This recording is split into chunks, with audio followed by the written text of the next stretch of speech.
And welcome to Tales from the Tips. If you're catching us on YouTube, make sure you give us a like and hit that subscribe button. Drop us and leave us a comment below. We love to hear from you. You can find every episode of Tales from the Tips where you find your favorite podcast: Apple, Spotify, YouTube, and of course on the Odyssey app. Just search for Tales from the Tips, subscribe, enjoy. I'm DA. That guy over there, he's 15-year tour caddy Mick Middlemo, who, once He's again, 15,000 miles away. still in Australia, but he's still taking care of Dad. He's got a bright shirt on. He's ready to rock and roll. We love to talk about golf, both inside and outside the ropes, and we're going to talk about all sorts of things today. You ready, buddy? I'm ready, mate. I am ready to go. Let's rip it and rip it then. Dad.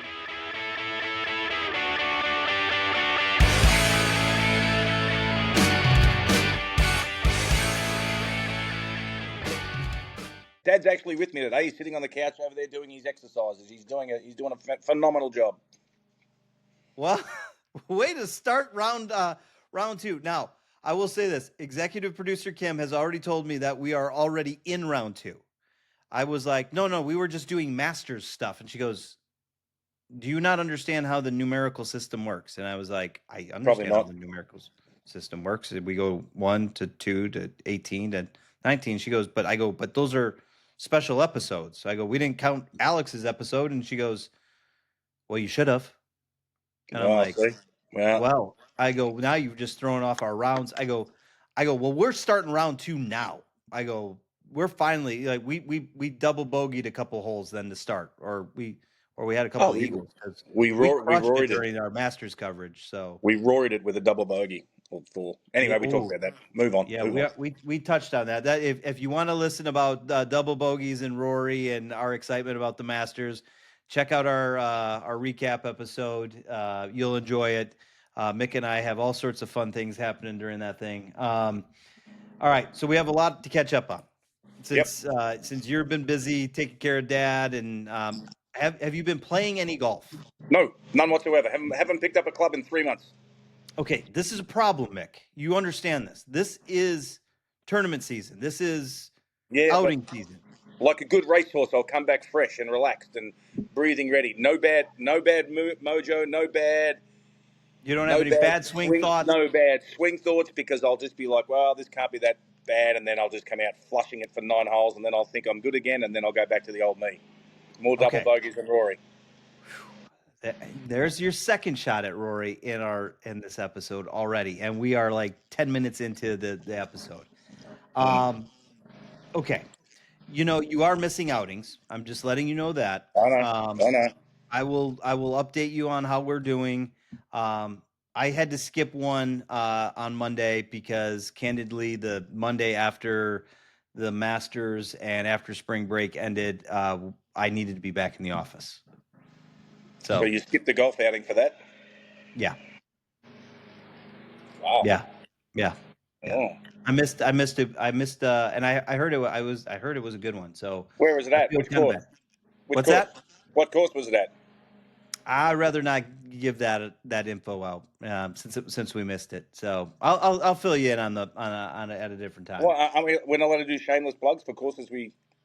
No. Now that we have a major sponsor, Twin Peaks, Nick, we don't give out shameless plugs anymore because we have a actual paying client, the one that actually cares about us. They like us. So when I get back, we'll be wearing Twin Peaks shirts. Well, yeah, I told you, I'm putting you to work there. That was part of the agreement. You get to go to work there. Great. And how do I get there? I told James that he gets to put you in the back in the kitchen so you can scrub dishes. That's fine. I'll do that. I'd rather do that.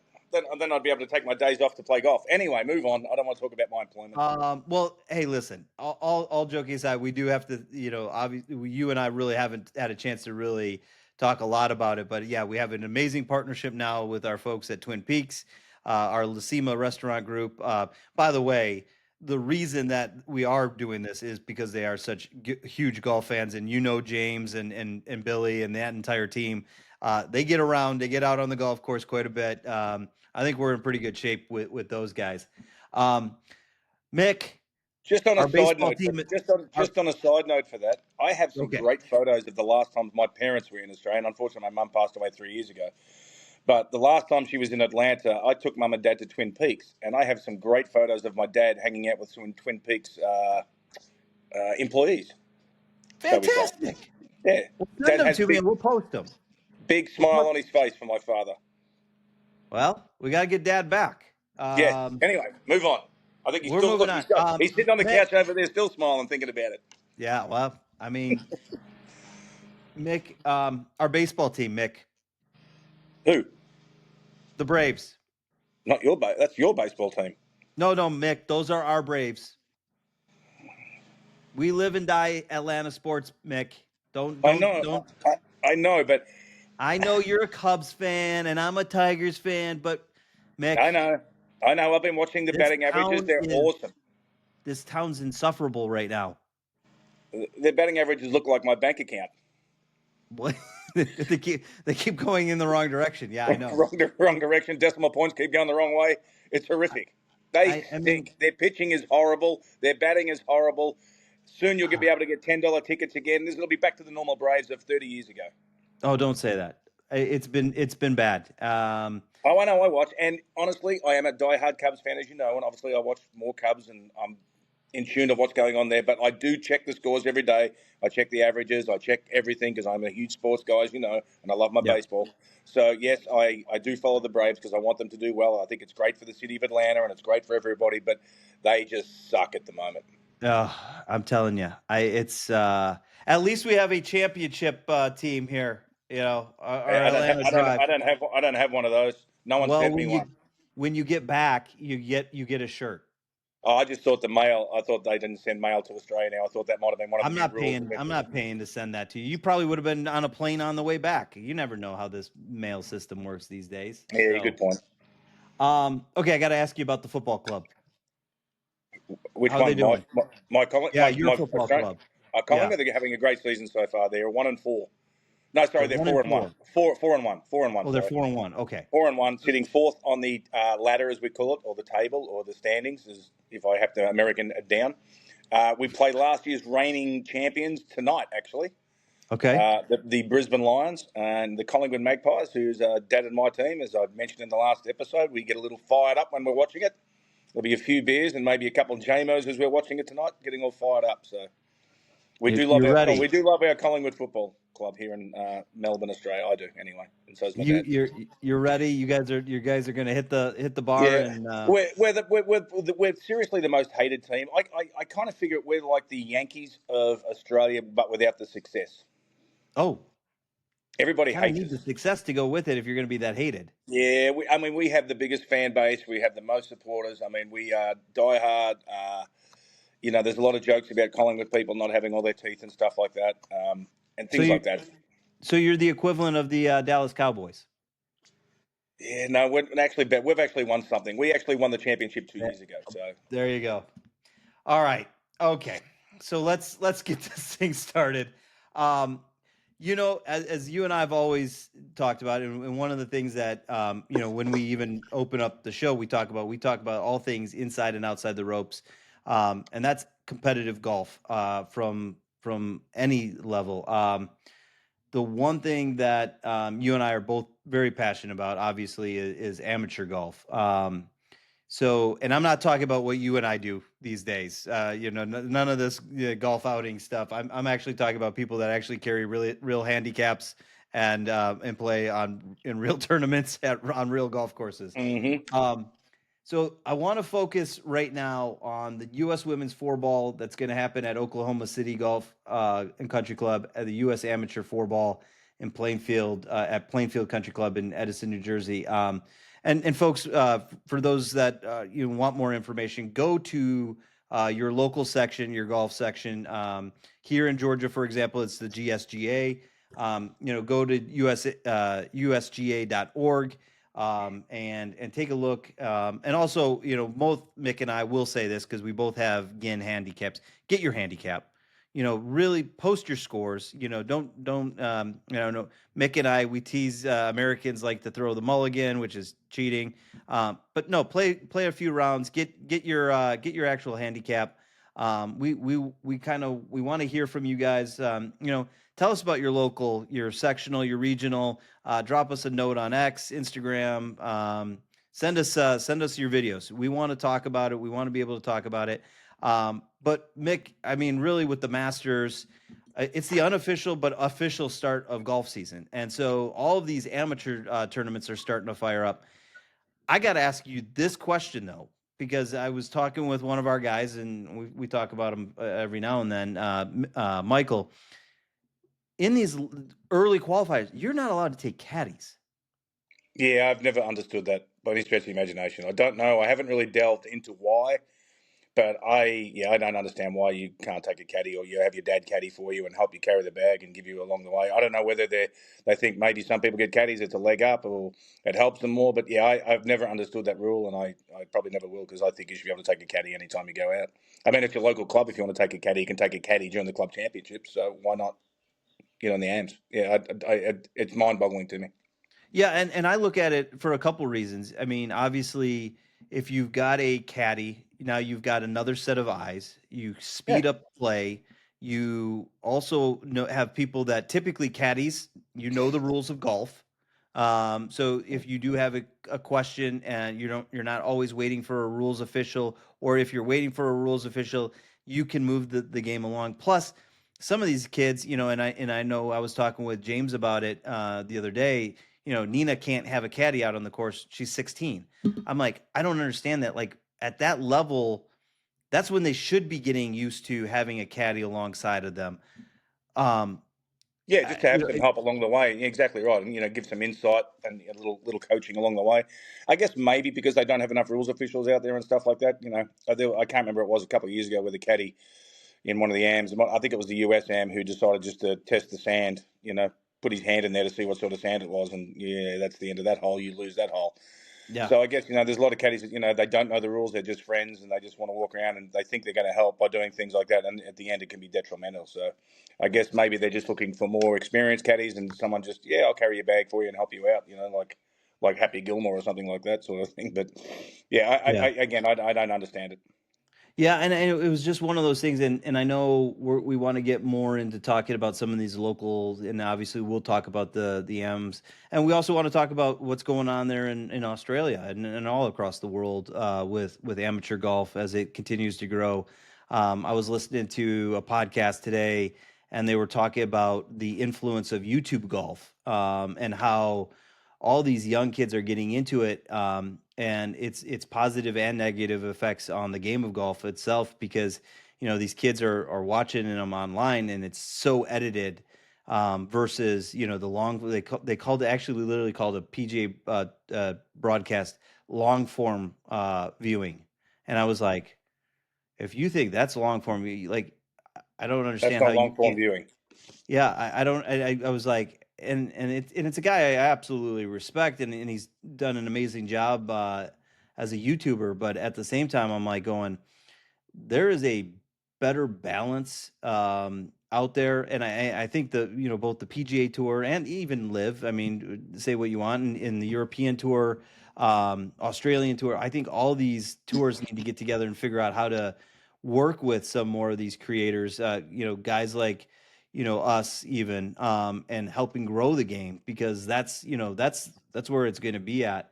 Correct. Um, so we'll stay on top of some of these. I'm gonna I would love to um, see some videos sent in and stuff like that from the AMs. I think that'd be awesome. Things we could yeah, comment on and help you out. Give you a little bit of out there. I mean, because this is the next generation. This is the future of the game. So I think it's awesome. yeah. We're not here to at our age. You and I aren't advancing the game ourselves. We can help pass on some knowledge and share our love of the game. Twin Peaks is the best in the game. Here, your favorite drafts are poured at a frosty 29 degrees, and rare barrel-aged whiskeys are served just the way you want them. It's bigger game days and bolder fight nights. I mean, where else can you find a scratch kitchen that always comes in clutch every day from lunch to late night? Only at Twin Peaks, the #1 sports bar. Stick around after the sun sets. Twin Peaks is open really late. Wind down with bourbon and late night bites. As we move forward. So I know you want to talk about this one because we're going to recap. It's been a while since you and I have had a chance to recap. Min Woo Lee, the Australian, wins for the first time on the PGA at the Houston Children's Open. He beats out world number one Scotty Scheffler and Gary Woodland. By the way, Gary Woodland 8 under 62 in that final round. Champion So he fella, beat him great by bloke. one. Let's talk about little Minwoo Lee. I know you were excited about it. You and I talked about it quite a bit offline. Little up and down there on 18. That putt from off the green was spectacular.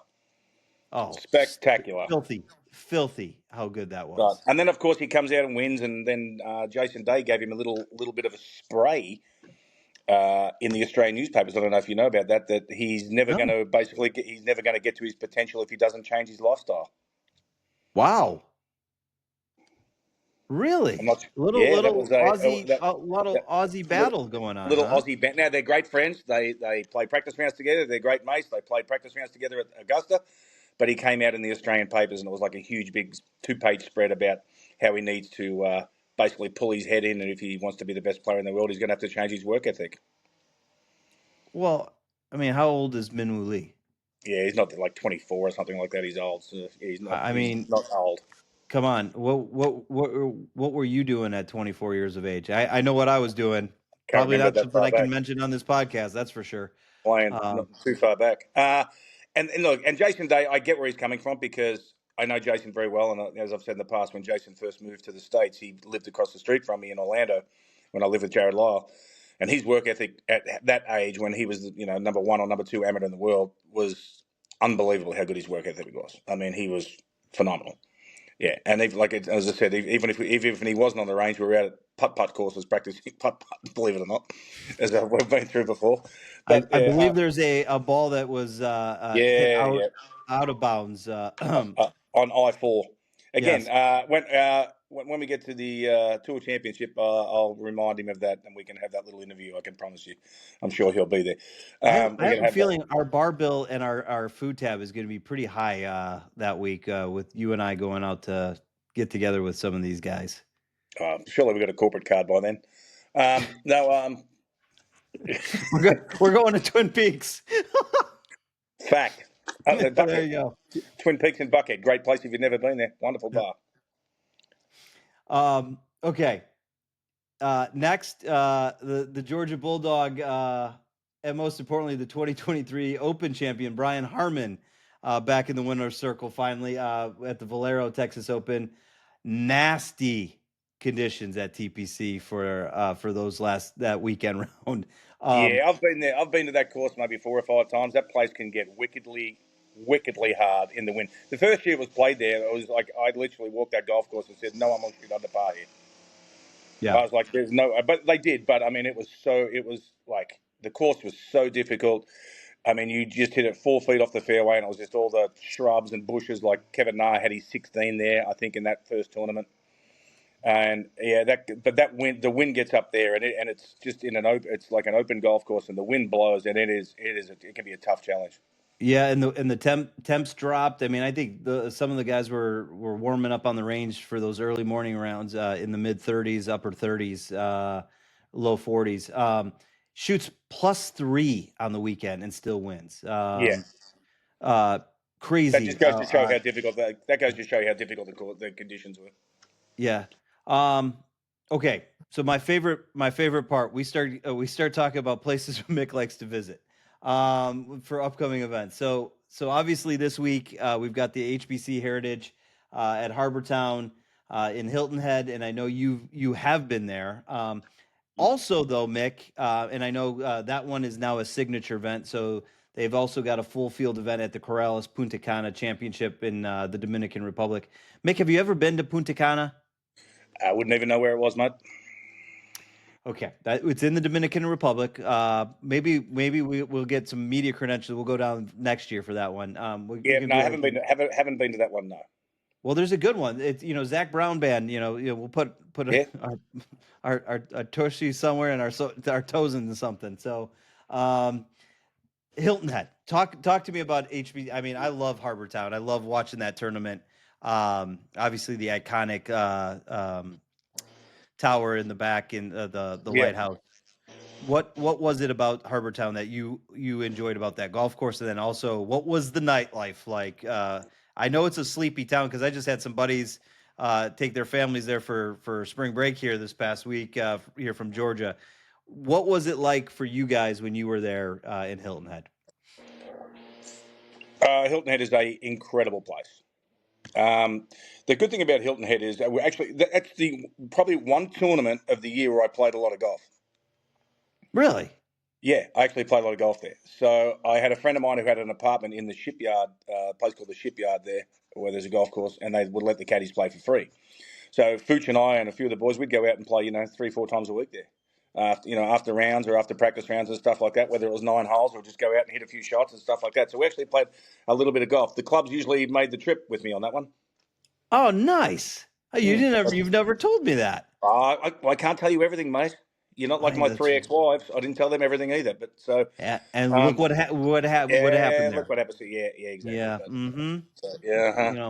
My dad's shaking his head over there. Look at him. He's just. I'm shaking telling his you, head Dad. and laughing at me. I promise you, I'm watching after him when he's here. No one's going to let me get married again. I know that. It's fact. No, I know. You're Anyway, stuck, but it was one of those ones. But I think the place was called Henchie's, and it's a Chicago Cubs bar. Oh, here we go. So that got my attention a lot of the time. Okay, that drew your favor. When you walk in with a Cubs tattoo on your arm and you walk into that place there, you are greeted very, very well, I can assure you. But there's so many great bars there. There's so many great bars and restaurants there. There's a lot happens there. It's a great place. Not much happens after 9 o'clock, I must admit. I mean, all the oldies. No, that's exactly what one of my guys at the office said. He goes. Now the good part is you're gonna have a good time and you're in bed early enough so that you wake up the next day and you feel great. It's like going to the Villages in Florida. Oh boy. That's not a shameless plug for the Villages in Florida. But okay. Last on this list before we wrap it up. And we know that Rory is going to be back to defend with Shane. The Zurich Classic down in the Big Easy. I know it's tough for me to really enjoy that with our disdain for that football team that is there, but I know you have a lot of stories from Bourbon Street. What was the place for caddies to go hang out, and then tell us about the course? Like let's start with the important thing. Let's talk about the golf, and then let's talk about your. I thought you said the important thing. Mick, this is a golf podcast. Yeah, Mick. okay, no. Okay. We're not condoning anyone to go out drinking a lot. I'm not condoning that. Yes. So golf course is fair. I love the golf course. Yeah, it's a fantastic golf course. It's a great layout. It's fun. It's risk and reward. It's one of my favorite golf courses on tour. I love that golf course. A few little critters around, like there's a 3-legged alligator there, tripod on one hole. There's a few little snakes that you may run into along the way. There's a few creatures out there in the bayou, and then So we get a bit of that stuff like that. Yeah. How far outside of town is it? It's like 20 minutes. Go across the bridge, and then lock your doors, and you're there. There you go. All right. Then let's get to the not so important but important part. What was the hang? What was the plans usually when you guys were in New Orleans? All right. So this is different for me. The first couple of years I was there, obviously it was Bourbon Street, and it wasn't a case of a certain place. It was a case of going to all the places. Mm-hmm. You would hang out with a few caddies and stuff like that. Obviously, the Australian caddies, we'd all hang together. Doorbell again. There he is. Why do they ring it twice all the time? Who are these people, Dad? Why do they ring it twice? Anyway. Sorry? Fantastic. Ladies and gentlemen, welcome to Life of Recording a Podcast from your homes. In Australia, yes, exactly. I think it was the guy cutting the grass. I think it was the guy cutting the lawns this morning. There you go. So at the end of it, I didn't really go down Bourbon Street very much because I don't like it. I'm not a big fan of it. I don't like it. It's just it's not my thing. So I had a friend.